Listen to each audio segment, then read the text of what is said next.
नमस्कार दोस्तों, मेरा नाम है जय। Welcome to Agri. आज हम बात करें हॉर्टिकल्चर के नए फ्रूट की, जिसका नाम है आंवला। आंवला आपका राजस्थान के एग्जाम के दृष्टि से देखा जाए तो बहुत इंपॉर्टेंट है। आंवला वैसे भी बहुत इंपॉर्टेंट है। आंवला बहुत ही प्यारा फ्रूट है, बहुत ही गुणकारी, बहुत ही फायदेमंद है। तो आंवला की बात करते हैं आज। आंवला का नाम एम्ब्लिका ऑफिसिनेलिस, बहुत ही इंपॉर्टेंट क्वेश्चन यहाँ से निकल के आता है। और फाइलेंथस एम्ब्लिका, ये भी इसका नाम है, लेकिन एम्ब्लिका ऑफिसिनेलिस इसका सबसे प्यारा ऑप्शन आएगा, आपको देखने को मिलेगा। फाइलेंथस एम्ब्लिका पे क्वेश्चन नहीं देखने को मिलता। फैमिली की बात करें तो यूफोरबिएसी या फाइलेंथेसी, ठीक है। तो यूफोरबिएसी या फाइलेंथेस, दोनों में से कोई भी ऑप्शन में देखने को मिल सकता है। अब मैं ऐसे बोल रहा हूँ कि ये आपको देखने को नहीं मिलता फाइलेंथस एम्ब्लिका, इसका मतलब आप पढ़ो ही नहीं, ऐसा नहीं। आप एम्ब्लिका याद रखते हो तो इससे भी आपको दोनों ऑप्शन क्रैक करने को मिल सकते हैं। जो भी ऑप्शन आ जाए, आपको दिक्कत का है। अब बात करते हैं गुणसूत्रों की संख्या 28 देखने को मिलती है, काफी ओड सी है 28, तो आप याद रखोगे। ओरिजिन इसका कहा हुआ है, इंडिया में हुआ है, इसी वजह से आंवला बहुत इंपॉर्टेंट हो जाती है। जिस जिस क्रॉप का ओरिजिन इंडिया है वो हमारे लिए इंपॉर्टेंट हो गई। फ्रूट टाइप की बात करें तो कैप्सूल या बेरी, तो बेरी एनसीईआरटी के अकॉर्डिंग हमारे लिए आता है निकल के, तो आप इसमें कौन सा मानोगे? मेरे अकॉर्डिंग आप मानोगे कैप्सूल। आप कैप्सूल को मानोगे, ठीक है, क्योंकि मैंने फ्रूट टाइप कैप्सूल देखा है। आप ना आंवला का कैप्सूल ही मानो, बेरी मत मानो।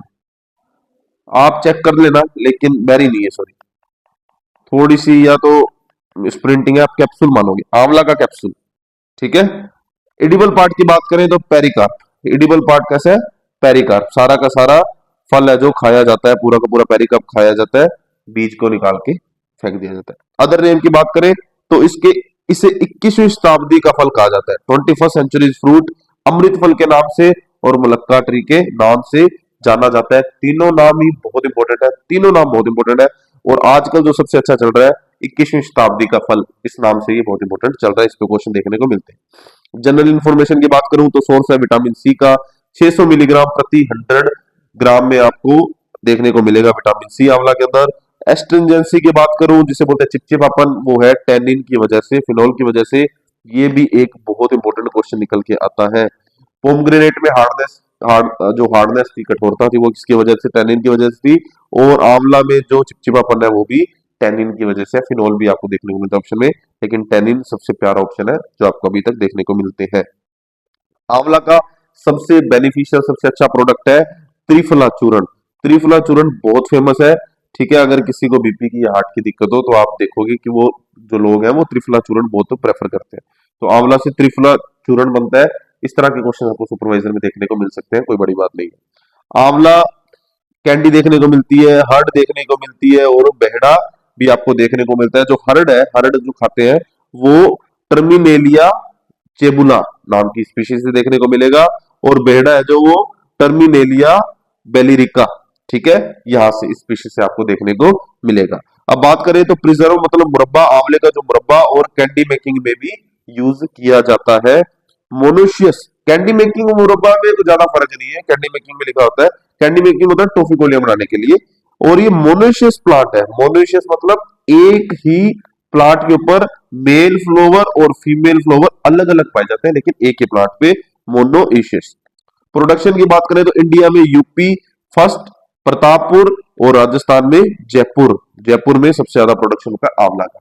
अब मैं फिर कह रहा हूँ, रैंक्स वगैरह जो होते हैं ये आप, मैंने बता दिया तो इसको मत मानो, खुद खोज करो अपने एग्जाम के लिए। आप देखो कि अभी करंट में क्या स्टेटस चल रहा है, कौन सा स्टेट किस प्रोडक्शन में आगे है। अब आपका, अगर राजस्थान के लेवल पे आप एग्जाम दे रहे हो स्टेट का, तो आप ये देखोगे कि राजस्थान किस किस चीज के प्रोडक्शन में सबसे आगे है, ठीक है। ये चीजें आप देखोगे, और कौन सा फ्रूट कौन से जिले में सबसे ज्यादा ग्रो हो रहा है, तो ये सारी बातें आप खुद देखोगे। ये आपको कोई टीचर, कोई कोचिंग सेंटर बार बार नहीं बता सकता। हमारे पास एक सीमित डाटा होता है, लेकिन पढ़ने वाले को हमारे बताने के अलावा भी खुद क्यूरियस रहना पड़ता है, और फिर जाके उसका सिलेक्शन होता है। तो आप डाटा खुद क्यूरियोसिटी से ढूंढो, ठीक है, तो क्यूरियस रहा करो। अब बात करते हैं क्लाइमेट की। क्लाइमेट की बात करें तो एरिड क्लाइमेट का फल है, ये तो हम जानते ही है। फ्रोस्ट सेंसिटिव है पपाया, आंवला और गुआवा, ठीक है। तो पपाया के बाद यही है जो पाले से घबराता है, इसको दिक्कत होती है। सोइल पीएच की बात करें तो 6.5 to 7.5, like other almost other crops. Saline and alkaline soil management इसके अंदर जरूरी होती है। प्रोपेगेशन की बात करें तो पैच बडिंग द्वारा इसका प्रोपेगेशन किया जाता है। टाइम है जून जुलाई, क्योंकि तभी हम प्लांटिंग करते हैं। और प्लांटिंग जून जुलाई में ना करके आप फरवरी मार्च में भी कर सकते हैं अगर पानी की सुविधाएं अच्छी है, लेकिन जून जुलाई में तब करते हैं जब पानी की सुविधाएं अच्छी ना हो। पिट का साइज बताऊं आपको तो 1 इंटू 1 और पौधे से पंक्ति की दूरी 8 इंटू 8 मीटर। क्योंकि ये भी बड़ा विशाल है तो इसके लिए भी गड्ढा, पौधा बहुत विशाल है ना, पेड़ बहुत विशाल है, तो इसके लिए गड्ढा भी बड़ा ही तैयार किया जाता है, 100 centimetre into 100 centimetre into 100 centimetre. Flooring and fruiting की बात करें तो इनफ्लोरेसेंस इसका रेसीम टाइप का है, और यहां से क्वेश्चन आपको देखने को मिलता है। आंवला के पुष्पक्रम से आपको देखने को मिलता है क्वेश्चन। इसमें क्रॉस पोलिनेशन होता है, विंड द्वारा, हवा द्वारा क्रॉस पोलिनेशन देखने को मिलेगा। फ्लोरिंग टाइम जो है इसका मार्च में, और फ्लोरिंग टाइम मार्च में मतलब मार्च में फूल देखने को मिलते हैं। मोनोशियस प्लांट है ये, मोनोशियस प्लांट, इसकी बात ही नहीं की थी क्या अभी तक ऊपर अपने? अभी तो की थी, लिखा हुआ है, 2 बार लिख दिया। मोनोशियस प्लांट है, हाँ जी हमें पता है पहले से।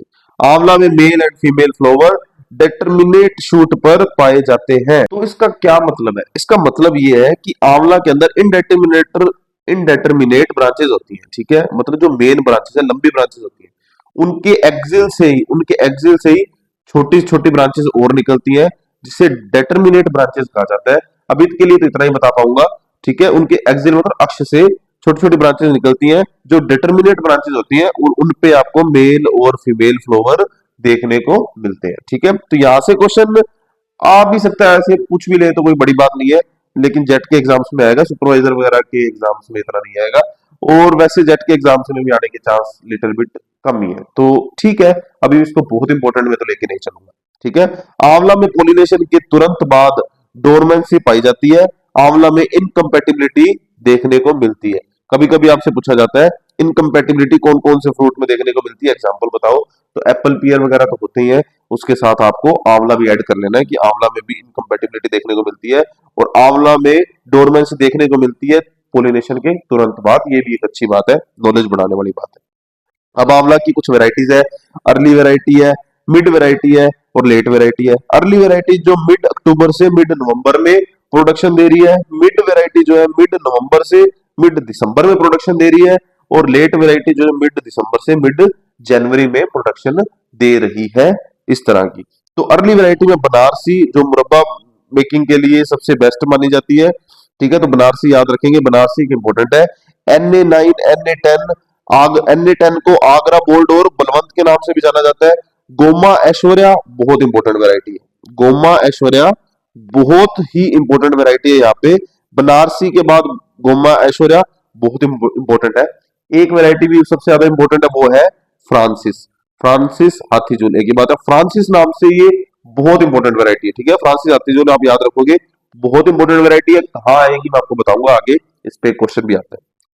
NA4 को कंचन बोलते हैं, NA5 को कृष्णा, NA6 को अमृत और NA7 को नीलम बोला जाता है। यहां से भी क्वेश्चन आपको देखने को मिलते हैं, कभी कभी ये नाम पूछ लिए जाते हैं वैरायटी के नाम पे, और ये चारों नाम ही बहुत इंपॉर्टेंट है। चकैया भी बहुत इंपॉर्टेंट वैरायटी है, भवानी सागर तो नहीं, लक्ष्मी 52 भी नहीं, चकैया याद रखेंगे आप, ठीक है। लेट में चकैया याद रखें, और मिड में आप फ्रांसिस याद रखें। मिड की तो सारी वैरायटी बहुत अच्छी है, लेकिन आप NA6 भी याद रखें कैंडी मेकिंग के लिए, NA6 अमृत बोलते हैं जिसे, और फ्रांसिस आप याद रखें अगर आप ज्यादा याद नहीं रख पा रहे हैं, और बनारसी और गोमा ऐश्वर्या तो आप याद रखें ही रखें, ठीक है। फ्रांसिस और गोमा ऐश्वर्या और चकैया, ये 3 वेराइटीज का तो रट्टा लगा ले अभी के अभी, ठीक है। और ये तीनों वैरायटी मैंने आपको अलग अलग दे दी, अर्ली से दे दी, मिड से दे दी और लेट से दे दी, ये अभी आप याद करेंगे, आपका होमवर्क है। फिजियोलॉजिकल डिसऑर्डर की बात करें तो फ्रूट नेक्रोसिस या इंटरनल ब्रेकडाउन, अभी मैंने आपको बताया था पिछली वीडियोस में, फ्रूट से रिलेटेड कोई डिजीज फिजियोलॉजिकल डिसऑर्डर आपको देखने को मिलता है, फ्रूट क्रैकिंग टाइप कुछ भी, ज्यादातर मैक्सिमम बोरोन डेफिशिएंसी से देखने को मिलता है, ये बात आप याद रखेंगे। अगर आपको कभी कभी ना पता हो स्पेसिफिकली, तो आप बोरोन को लगा सकते हो। जैसे कि आपके जो जेट के PG वगैरह के एग्जाम होते हैं, तो ज्यादातर यही ऐसे क्वेश्चन ही आते हैं, वो ज्यादा घुमाएंगे नहीं, ऊपर ऊपर से पूछते हैं, बोरोन डेफिशिएंसी तक ही समेट देते हैं। Susceptible variety Francis.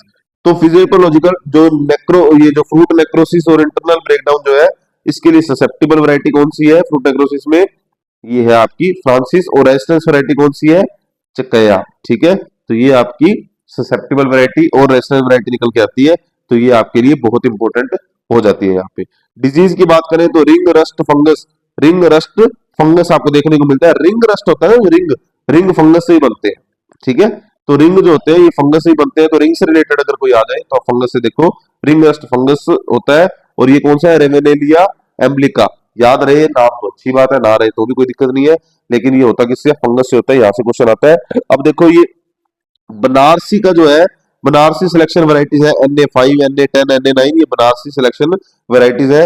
और सिलेक्शन ऑफ चकैया कौन से है, NA4 और NA6 सिलेक्शन ऑफ चकैया है। तो ये इतना भी बहुत ज्यादा इंपॉर्टेंट नहीं था ये बात, लेकिन मैंने एक्स्ट्रा में बता दी आपके लिए। जो इंपॉर्टेंट वैरायटी है मैंने आपको ऊपर समझा दिया। थोड़ी बहुत बातें यहाँ से जो ससेप्टिबल और रेजिस्टेंस जो वेराइटीज है यहाँ पे आपको बता दिया। तो यहाँ से आप देखेंगे, यहाँ से क्वेश्चन आते हैं, यहाँ से क्वेश्चन आते हैं, ठीक है। यहाँ से ससेप्टिबिलिटी से और रेजिस्टेंस से यहाँ से क्वेश्चन आते हैं। तो आप इनको गौर फरमाओगे यहाँ पे, और बाकी आंवला को अच्छे से पढ़ लोगे। तो हम मिलेंगे नेक्स्ट वीडियो में नेक्स्ट फ्रूट के साथ। तब तक के लिए हमें सब्सक्राइब कर लीजिए। हम लोग क्वालिटी बिलीव रखते हैं। नेक्स्ट वीडियो मिलते हैं। Thanks for watching. Bye bye guys.